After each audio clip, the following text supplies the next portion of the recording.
Was ist eine 1,9er Förderung oder 90% Förderung und wie funktioniert sie? Das erkläre ich dir in diesem Video. Erstmal direkt zum Anfang. Die 1,9er Förderung hat viele Namen, die aber das exakt gleiche beschreiben. Beispielsweise 90% Förderung, 90er Förderung, 190% Mäzenförderung, Archenförderung oder 1,9er Kette. Auch gibt es einige Abwandlungen wie die 1,85er Förderung, aber diese erklären sich von selbst, wenn man das Prinzip der 1,9er Förderung verstanden hat. Im Folgenden werde ich diese anhand verschiedener Fragen erklären. In der Videobeschreibung findet ihr die Abschnitte mit Timecodes, um direkt dorthin zu springen. Außerdem habe ich auf meiner Webseite unter zocket.tv/Kette auch eine Kurzbeschreibung für euren Gildenchat und eine Langbeschreibung, falls ihr lieber lest. Auch dazu findet ihr einen Link in der Beschreibung. Erstmal, wozu dient die 1,9er Förderung? In Forge of Empires gibt es legendäre Gebäude, deren Effekte immer weiter gesteigert werden, wenn man sie fördert und damit auf neue Stufen bringt. Dazu muss man aber Forge-Punkte investieren und der Preis für ein Level steigt mit jeder Stufe weiter an. Deswegen versuchen Spieler natürlich, ihre legendären Gebäude so günstig wie möglich zu fördern, indem sie möglichst wenig Forge-Punkte pro Stufe selbst investieren. Allerdings muss man dafür natürlich andere Spieler irgendwie dazu bringen, freiwillig Forge-Punkte in seine Gebäude zu spenden. Dazu sind die 1,9er Förderungen. Und wie funktionieren die 1,9er Förderungen? Die Spieler werden einem ja sicherlich nicht einfach so Forge-Punkte schenken, damit man selber weniger bezahlen muss. Nein, das natürlich nicht. Die 1,9er Förderung machen sich die Mäzenbelohnung zunutze, die die ersten 5 Spieler eines Gebäudes erhalten. Also die 5, die am meisten Forge-Punkte gespendet haben. Diese Mäzenbelohnung enthalten neben Blaupausen und Medaillen teilweise auch Forge-Punkte. Das bedeutet, man kann ja einfach einen Spieler fragen, ob er oder sie zum Beispiel in den Turm zu Babel hier 60 Forge-Punkte einzahlen könnte, um den ersten Platz zu belegen. Wenn die Stufe abgeschlossen wird, würde der Spieler die 60 Forge-Punkte dann durch die Mäzenbelohnung des ersten Platzes in Form von Forge-Punkt-Paketen wieder zurück in sein Inventar erhalten und hätte kein Minus gemacht. Im Gegenteil, er hätte sogar die 3 Blaupausen und 64 Medaillen geschenkt bekommen. Das ist das Grundprinzip der 1,9er Förderung. Man bietet Spielern seine Mäzenplätze an und sorgt dafür, dass diese ihre gesamte Investition durch die Preisgelder wieder zurückerhalten. Man selbst hat dann natürlich die Summe der Mäzenbelohnung für die Stufe gespart. Aber warum jetzt diese 1,9 oder 190%? Das, was ich eben erklärt habe, war sozusagen eine 1er Förderung oder 100% Förderung. Die Förderer zahlen 100% ihrer zugewiesenen Mäzenbelohnung ein und erhalten auch 100% wieder zurück. In der Realität wird das aber meistens nicht mit 100%, sondern mit 190% gemacht. In diesem Beispiel würde der Förderer auf Platz 1 also nicht 60 Forge-Punkte einzahlen, sondern 114 Forge-Punkte. Eben das 1,9-fache bzw. 190% von der eigentlichen Belohnung. Dadurch spart der Eigentümer natürlich viel mehr Forge-Punkte, aber wie kann sich das für die Förderer dann noch rentieren? Nun, die Förderer haben allesamt ein bestimmtes legendäres Gebäude, die Arche. Diese hat den Effekt, dass die Mäzenbelohnung, die man erhält, erhöht. Und zwar um einen bestimmten Prozentsatz, der mit den Stufen immer weiter zunimmt und auf Stufe 80 genau 90% erreicht. Belegt also ein Förderer mit einer Arche auf Stufe 80 hier den ersten Platz, erhält er zu den 60 Forge-Punkten noch 90% durch die Arche obendrauf und landet genau bei den 114 Forge-Punkten. 1,9er Förderung also, weil wir von den Förderern auch das 1,9-fache verlangen, da diese durch ihre Archen auf Stufe 80 auch das 1,9-fache zurückerhalten.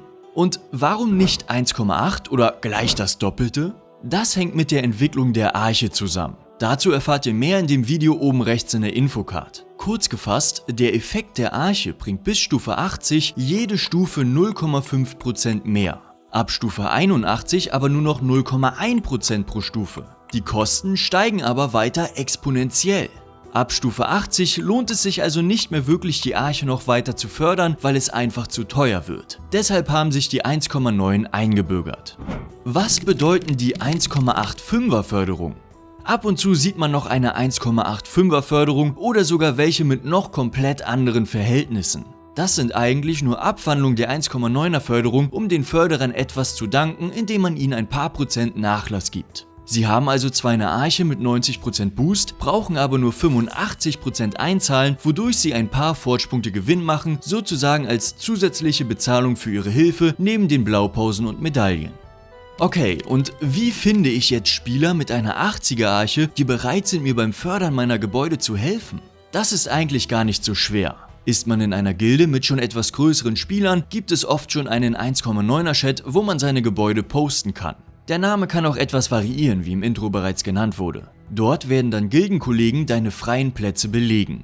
Ansonsten kann man auch einfach mal über die Rangliste einige der Top-Spieler auf seiner Welt anschreiben. In aller Regel haben die eine Arche, teils sogar schon über Stufe 80, wodurch sie auch bei einer 1,9er Förderung schon ein paar Forge-Punkte Gewinn machen und sind deshalb immer bereit, noch einem weiteren Chat beizutreten. Wenn man ein paar Spieler zusammengetrommelt hat, wie bringt man seine Plätze dann unter die Leute? Das Problem ist, man kann nicht einfach so in seine Gruppe schreiben, hey, belegt mal bitte Platz 1 mit 114 Forge-Punkten. Aus dem Grund nicht, weil natürlich auch noch andere Spieler, beispielsweise eure Nachbarn in eure Gebäude einzahlen können. Hat dann bereits jemand die 114 Forge-Punkte auf Platz 1 eingezahlt, es sind aber noch mehr als 114 Forge-Punkte für diese Stufe frei, dann könnte ein Nachbar einfach 115 Forge-Punkte einzahlen und hätte euren Förderer von Platz 1 verdrängt. Egal was ihr nun macht, ihr müsst euren Förderer auszahlen, weil er Verlust machen wird. Entweder er muss zusätzliche Forge-Punkte einzahlen, um den Sniper wieder zu überholen und erhält deswegen zu wenig zurück, oder er fällt auf Platz 2 und erhält dort weniger Forge-Punkte, als er eingezahlt hat. So eine Situation will man vermeiden, deswegen muss man seine Plätze vorher absichern. Das bedeutet, man selbst als Eigentümer zahlt erst so viele Forge-Punkte ein, bis nur noch das Doppelte des ersten Platzes fehlt. Also die Mäzen-Belohnung, in diesem Beispiel 60 Forge-Punkte mal 1,9, also den Förderfaktor, mal 2. So viele Forge-Punkte dürfen maximal fehlen, bevor der erste Platz belegt wird. Wird der erste Platz jetzt mit 114 Forge-Punkten belegt, fehlen wiederum exakt 114 Forge-Punkte. Damit ist der erste Platz nicht mehr überholbar, denn weitere Spieler können auch maximal 114 Forge-Punkte einzahlen, womit sie nur auf Platz 2 landen würden. In unserem Beispiel müssen wir also erst 295 Forge-Punkte einzahlen, damit Platz 1 sicher ist. Dann bleiben 228 Forge-Punkte übrig, das Doppelte von 114, dem Preis des Platzes. Nun können wir den ersten Platz in unserem Chat mit den Förderern ausschreiben. Da die Belohnung des zweiten Platzes immer die Hälfte des ersten Platzes ist, können wir sogar schon die ersten 2 Plätze ausschreiben, allerdings müssen sie der Reihenfolge nach belegt werden, sonst sind sie nicht sicher. Mit den restlichen Plätzen wird dann das gleiche gemacht. Ausrechnen, wie viel eingezahlt werden muss, damit sie sicher sind, einzahlen, ausschreiben, belegen lassen, nächster Platz. Das Ganze ist jetzt allerdings relativ aufwendig auszurechnen. Wie können wir uns das denn etwas vereinfachen?